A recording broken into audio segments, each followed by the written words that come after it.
আমার নবী বড় হতে লাগলেন। কেমন নবী পাইছেন, কেমন নবী পাইছেন, কথাকে আমি গুছিয়ে ফেলছি।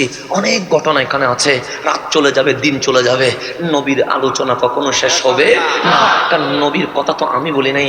আজকে নবীর কথা শুনলে আমার অনেক ভাইয়েরা কষ্ট পেয়ে যায়, আমি তাদের কাছে মাফ চাই। কারণ আমি হাসান কারো মধ্যে বিরোধ দিতে আসি নাই। নবীর শান তো আমি বলি নাই, নবীর নাম তো আমি পোস্টারে লিখি নাই। আমার আল্লাহ বলে, তোরা যদি কেউ আমার নবীর নাম না নিস কোনো সমস্যা নেই, তোরা যদি মিলাদুন নবী না করিস এতে নবীর কি আসে যায়, তোরা যদি মেরাজুন নবী না করিস এতে কি আসে যায়, তোরা যদি ইয়া রাসূলুল্লাহ না বলিস এতে কি আসে যায়। আমার আল্লাহ বলে, ওয়ারাফা'না লাকা যিকরাক, আমার নবীর জিকির তো আমি আল্লাহ বাড়াই দিছি। তো বাড়াইছে কে? আল্লাহ। তো আল্লাহ বাড়াইলে আপনি কমাইতে পারবেন? তো কেন কমানোর চেষ্টা করেন? আপনি বলেন ইয়া রাসূলুল্লাহ বন্ধ করে দাও, আপনি বলেন মিলাদুন নবী বন্ধ করে দাও, আপনি বলেন মেরাজুন নবী বন্ধ করে দাও, আপনি নবীর আলোচনা করে বললে বলেন এ বেদাতি, নবীর কথা বললেই বলেন বেদাতি। আপনি চান নবীর আলোচনা না করুক, জান্নাতের আলোচনা করলে আপনি বলেন বড় ভালো তো, জাহান্নামের কথা বলে কাঁদলে আপনি বলেন বড় ভালো তো। যে জান্নাতের আলোচনা করছেন, আমার রসুল ডাক দিয়ে বললেন মতমান আনা, আমি কে চিনো, আমি কে চিনো। কাল হাসরের ময়দানে সবাই যখন নফসি নফসি করবে, মুসা কালিমুল্লাহর মতো নবী আরশের কুটি ধরে চিল্লাইয়া বলবে মাওলা নফসি নফসি, আমি আমাকে নিয়ে টেনশনে পড়ে গেছি। বাবা আদম থেকে ঈসা রুহুল্লাহ তাক সবাই বলবে নফসি নফসি। যখন নবী রসুল নফসি নফসি করবে তখন আমাদের কি অবস্থা জানে হবে, এটা আল্লাহই জানে। তো আমার নবী বলে ওই সময়ে আমি নবী প্রথম যিনি জান্নাতের দরজায় ঠক ঠক করে আওয়াজ করব। এখন আসেন, আমি মানুষ, ভুল হতে পারে কি পারে না? আমি সত্যও বলতে পারি, মিথ্যাও বলতে পারি, অবিশ্বাস্য ঘটনাও বলতে পারি, বিশ্বাস্য ঘটনাও বলতে পারি। যেমন এখানে পানি আছে, এখানে কি আছে? পানি আছে। তো পানি আছে, এটা আমরা চোখে দেখতেছি কি দেখতেছি না? দেখতেছি। কিন্তু এই বিষয়ে কসম করার কোনো দরকার আছে? ফ্রিজের পানি ঠান্ডা হবে, এটা স্বাভাবিক বিষয়। এখন আমি কি বলবো আল্লাহর কসম ফ্রিজের পানি ঠান্ডা, এটা বলবো? আমি কি বলবো এই রাস্তার মধ্যে চা বানাচ্ছে, আল্লাহর কসম বেশি গরম, এটা বলবো? আপনি বলুন পুরা মেন্টাল, চা গরম হয়, ফ্রিজের পানি ঠান্ডা হয়, এটা কসম করার কি আছে? কথা ঠিক না? আমার টাইম ছিল এখানে 11টা, কত টাইম? কিন্তু আসতে আমার 10 মিনিট লেট হয়েছে। আমি ঘড়ি দেখেছি, আমি 11টা 10 মিনিটে আপনার স্টেজে আসছি। কারণ বৃহস্পতিবার জ্যাম, আর ওদের সাথে কথা হয়েছে 11টা। যদি 9টায় কথা হইতো 8টায় চলে আসতাম, কিন্তু 11টায় যেহেতু কথা হয়েছে আমি বললাম আস্তে ধীরে যায় না, আস্তে ধীরে আসতে 10 মিনিট লেট হয়ে গেছে। কিন্তু 11টার জায়গায় যদি 12টা বাজতো আপনারা কি খুশি হইতেন? নিশ্চয়ই রাগ করতেন। কথা ঠিক না? এখন 12:30টার সময় আমি স্টেজে উঠলাম, এখন দেখলাম চেহারাগুলো সব বাংলা ভাষ। কত ভাষ হয়ে গেছে? বাংলা ভাষ। রাগ করছে, কারণ হচ্ছে 1.5 ঘন্টা পেরিয়ে গেছে, দেরি হয়ে গেছে। এখন আমি বললাম ভাই সাহেব, আমার জ্যামের কারণে 1.5 ঘন্টা দেরি হয়েছে, সেই জন্য দুঃখিত। কিন্তু দেখলাম সবার চোখ লাল হয়ে আছে, চেহারা বাংলা ভাষ হয়ে আছে। দুঃখিত বলার পরেও আমার ভাইরা স্বাভাবিক হয় নাই। আমি বুঝলাম আমার কথা বিশ্বাস করে নাই। হঠাৎ এই কোণা থেকে একজন দাঁড়াইয়া বলে, হুজুর আপনাদের একটা অভ্যাস আছে। আমি বললাম ভাই কি অভ্যাস? আপনারা দেরি করলেই বলেন জাম বাসছে। আপনার দেরি করলে কি বলেন? রাস্তায় জ্যাম বাসছে, এটা বলেন। সব জায়গায় আপনাদের অভ্যাস একটা। তো আমি ওনার ভাইয়ের মাধ্যমে বুঝলাম কেউ আমার কথা বিশ্বাস। তখন বললাম আল্লাহর কসম রাস্তায় জ্যাম ছিল, কসম করতে দেরি, বাংলা পাঁচ এখন আস্তে করে স্বাভাবিক হয়ে গেছে, চোখ লাল আস্তে করে নেমে গেছে। যেই মুখে হাসি ছিল না সেই মুখে আস্তে আস্তে হাসি ফুটেছে। কেন? হুজুর কসম করা মানে মিথ্যা নয়, বাস্তবেই উনি জ্যামের মধ্যেই ছিল। তাহলে আমি মিথ্যা বলি বিদায় আমার কসম করা লাগে। কথা ঠিক না? আল্লাহ কি মিথ্যা বলে? তা আল্লাহর কসম করার কোনো দরকার আছে? সেই জন্য আল্লাহর কসম করার কোনো দরকার নাই। সেই আল্লাহ বলেছেন কুল হু আল্লাহু আহাদ, কসম করে নাই। আকিমুস সালাহ, কসম করে নাই। ও আতুজ যাকাত, কসম করে নাই। ওয়া তাসিমু বিহাবলিল্লাহি জামিআ, কোনো কসম করে নাই। কিন্তু আপনি কোরআন খোলেন দেখবেন ওয়াত্তিনি, তিনের কসম, জাইতুনের কসম, তুরে সাইনার কসম, ওয়াদ্দুহা, দুহুরের কসম, ওয়াল্লাইলি ইজা সাজা, রাত্রের কসম, ওয়ান্নাজমি ইজা হাওয়া, তারকার কসম। যেই আল্লাহর কসমের কোনো দরকার নাই, কোরআনের পৃষ্ঠায় পৃষ্ঠায় আপনার মালিক অনেক জায়গায় কসম করেছে। করছে কি করে নাই? তা আমরা কসম করবো কারণ আমরা মিথ্যাও বলি। অবিশ্বাস বলি, অবিশ্বাস্য কথা বিশ্বাস করানোর জন্য আমাদের কসম করা লাগে। আল্লাহ তুমি তো মিথ্যা বলো না, অবিশ্বাস্য কথা বলো না, তুমি কসম করলা কেন? আল্লাহ বলে বান্দার কসম আর মাবুদের কসম আকাশ পাতাল ব্যবধান হয়ে আছে। বান্দা যখন কসম করে মিথ্যাকে সত্য বোঝানোর জন্য, অবিশ্বাসকে বিশ্বাস করানোর জন্য, মালিক যখন কসম করে যেই বিষয়ের কসম হচ্ছে সেই বিষয়টাকে দামি করে দেওয়ার জন্য। কথা ঠিক নেই? এখন কোরআন কোলেন আল্লাহ বলছেন ওয়াল ফাজরি। ওয়াল আছে না কোরআনে? নাই মনে হয়, আসেনি? ওয়াল ফাজরি মানে কি? ফজরের কসম। এটা নিয়ে কোনো মারামারি আছে না? বা মারামারি থাকলে আমরা বলবেন, আমি এই বিষয়ে কথা বলবো না, কারণ আমি মারামারি পছন্দ করি না। আমি ভালো মানুষ তো, সেজন্য আমি ভালো জিনিস পছন্দ করি, জামিলার মধ্যে আমি নাই। এখন সামনের দিকে যান। ওয়াল ফাজরি কিসের কসম? ফজরের কসম কে করেছে?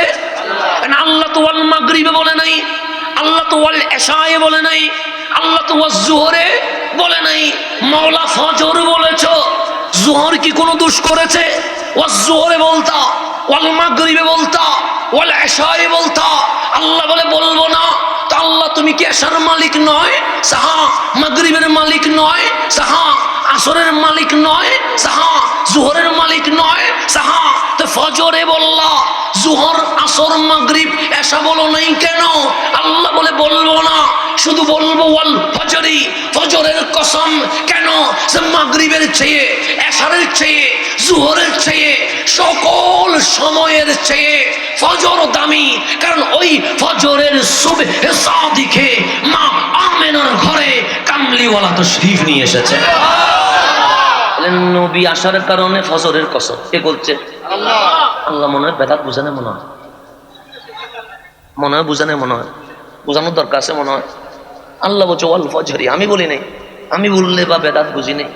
আল্লাহ বলতেছেন ওয়াল কিসের কসম? কেন? তুই জোহরের কেন বলবো? কারণ জোহরের নবী আসে নাই।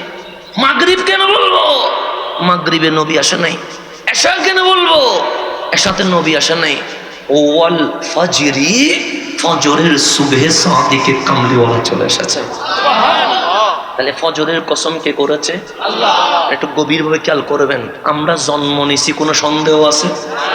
আমাদের মা কোন দিকে তাকিয়েছে? কোন দিকে তাকিয়েছে? যখন আমি জন্ম নিছি মা কোন দিকে তাকিয়েছে? সন্তানের দিকে। কারণ সন্তান ছাড়া কোন দিকে তাকাবে? তা মা দেখলেন একটা ছেলে আসছে, তখন কি বলে? স্বামীকে ডেকে বলে, দিকে আসেন, আপনি ছেলের বাবা হয়েছেন, আপনি মেয়ের বাবা হয়েছে। তো মা আমেনাও বলছে নাজারতু ইলাইহি সুবহে সাদিকে কামলিওয়ালা তশরীফ আনলেন, আমি আমেনা ওই দিকে তাকালাম, তো কি দেখলেন? আমার রাসূল বলে, আমি বলছি শোনো, রাত উম্মি নূরা, আমার মা দেখলো সুবহে সাদিকে মক্কা নগরীতে মওলুদুন নবীর ঘরে একটা নূর চলে এসেছে। এটা আমি বলি নাই, নবী বলছেন রাত দেখেছেন, উম্মি আমার মা, নূরা কি দেখছে? এটা আমি বলছি। এখানে লাইট আছে না? নাই। লাইট আলো দিছে কতটুকু? যতটুকু দেখা যায়। কিন্তু ওই রাস্তার ভিতরে কি আলো দিছে? ওইদিকে কি আছে? অন্ধকার। ওইদিকে কি আছে?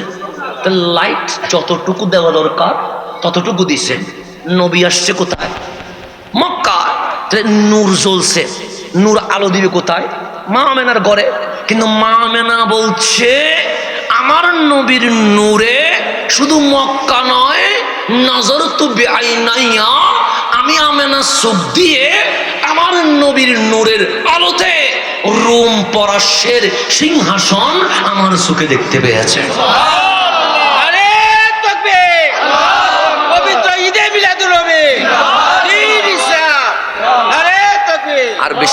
আর বেশিক্ষণ নেই, আমি অল্প আর 10-15 মিনিট গুছাই ফেলতেছি। ধৈর্য আসেনি? আমি বাংলা কথা ডাইরেক্ট স্পিডে বলছি, যেন কথা কম সময় বেশি, সময় কম হয়, কথা যেন কি হয় বেশি হয়, আমি যেন ফুললি আপনাকে বুঝাইতে পারি। এখন নবী আসলেন কার ঘরে? মা আমেনার ঘরে। একটু গভীরভাবে খেয়াল করবেন। মা আমেনা বলছেন, মা আমেনা বলছেন 13 দিন আমার সন্তান আমার কাছে ছিল। কয়দিন? 13 দিন। মা হালিমার ঘরে 13 দিন বয়সে মা মা হালিমা বলে বড় আশ্চর্য হচ্ছে, আসছেন কোত্থেকে? তায়েফ থেকে। আসছেন কোত্থেকে? তায়েফ থেকে। মা হালিমা বলছে, আমি মুহাম্মাদুর রাসূলুল্লাহ সাল্লাল্লাহু আলাইহি ওয়াসাল্লামকে ডান কোলে নিলাম। কোন কোলে? মানে ডান কাঁধে নিলাম। ডানে স্তন দিলাম, দুধ পান করেছে।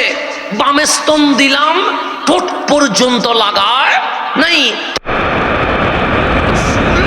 1 বছর 11 মাস 17 দিন দুধ পান করেছে। কয় বছর? 1 বছর 11 মাস কয় দিন? মামেনার করে 13 দিন। মোটে মোটে হলো কত?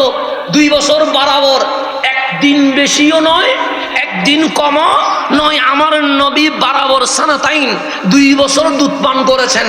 একদিন কম করতে পারে, একদিন বেশিও করতে পারত, কিন্তু না, সেই সময় MBBS নাই, সেই সময় বিজ্ঞান নাই, সেই সময় কোনো ডাক্তার নাই। তা আমার নবী 2 বছর দুধ পান করলেন কেন? বর্তমান সময়ে ডাক্তার বলছে সন্তানের জন্য একমাত্র পুষ্টিময় খাদ্য মায়ের দুধ।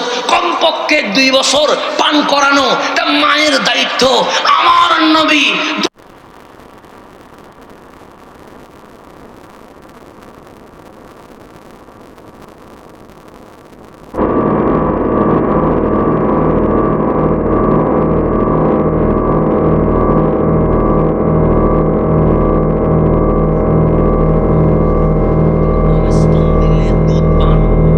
আমি 1 বছর 11 মাস 17 দিন ট্রাই করেছি, কিন্তু একদিনের জন্য পান করাইতে তো বাচ্চাকে ডান বাম চিনে নি।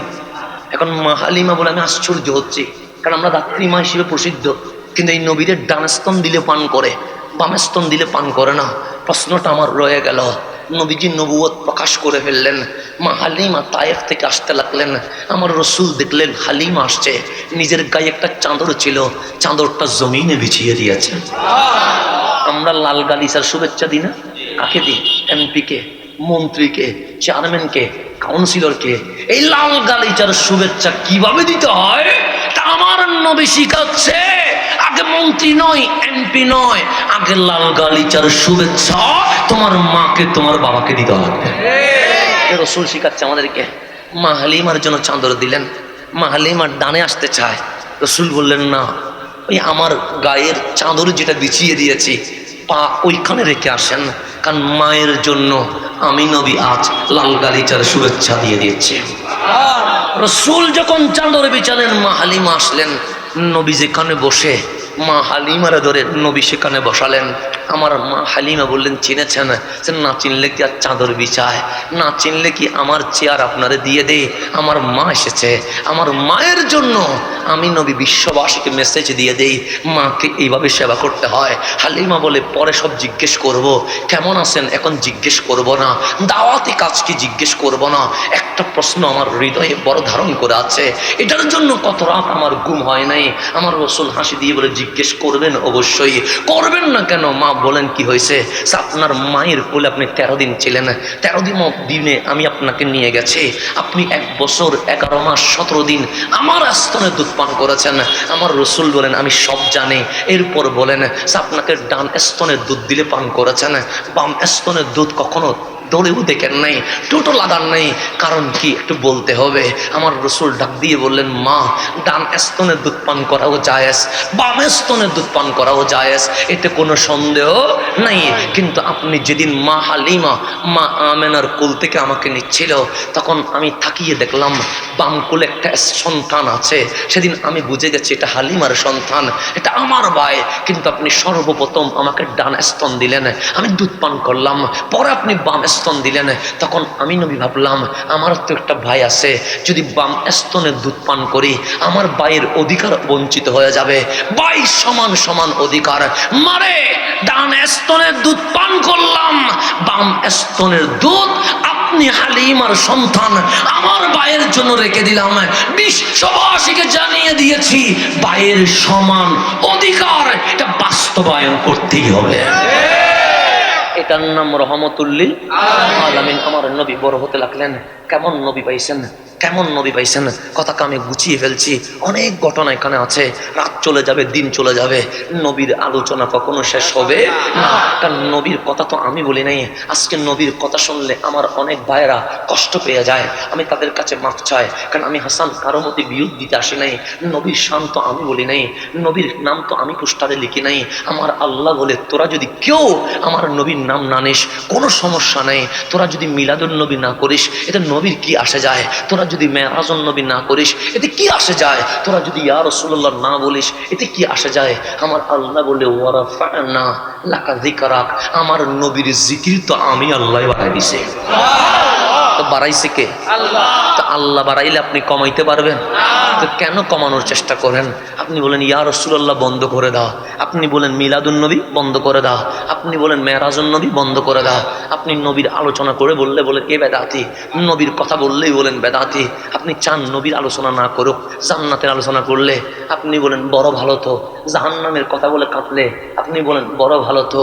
যে জান্নাতের আলোচনা করছেন আমার রাসূল ডাক দিয়ে বললেন মান আনা, আমি কে চিনো, আমি কে চিনো। কাল হাসরের ময়দানে সবাই যখন নফসি নফসি করবে, মুসা কালিমুল্লাহর মতো নবী আরশের কুটি ধরে চিল্লাইয়া বলবে মাওলা নফসি নফসি, আমি আমাকে নিয়ে টেনশনে পড়ে গেছি। বাবা আদম থেকে ঈসা রুহুল্লাহ তাক সবাই বলবে নফসি নফসি। যখন নবী রাসূল নফসি নফসি করবে তখন আমাদের কি অবস্থা জানে হবে, এটা আল্লাহই জানে। তো আমার নবী বলে ওই সময়ে আমি নবী প্রথম যিনি জান্নাতের দরজায় ঠক ঠক করে আওয়াজ করব। যখন সবাই হাসরের ময়দানে নফসির আওয়াজ চলছে, আমার নবী বলছে আমি আমি আমি আনা আনা আনা, আমি জান্নাতের দরজায় ঠক ঠক করে আওয়াজ করব। আর ভেতর থেকে আল্লাহ বললেন মান আনতা, আপনি কে? যখন হাসরের ময়দানে সবাই নফসি বলে টেনশনে আছে, কে আপনি জান্নাতে দরজা আওয়াজ করছেন? আমার নবী বলবে আনা হাবিবুল্লাহ, আমি আল্লাহর হাবিব। জবাব দিতে দেরি ফাফাতাহাল বাব, অটোমেটিক দরজা খুলে যাবে। আল্লাহ বলবে হাবিব আপনি ঢুকেন, আমি আল্লাহ অভিনন্দনের ইন্তজার করছি।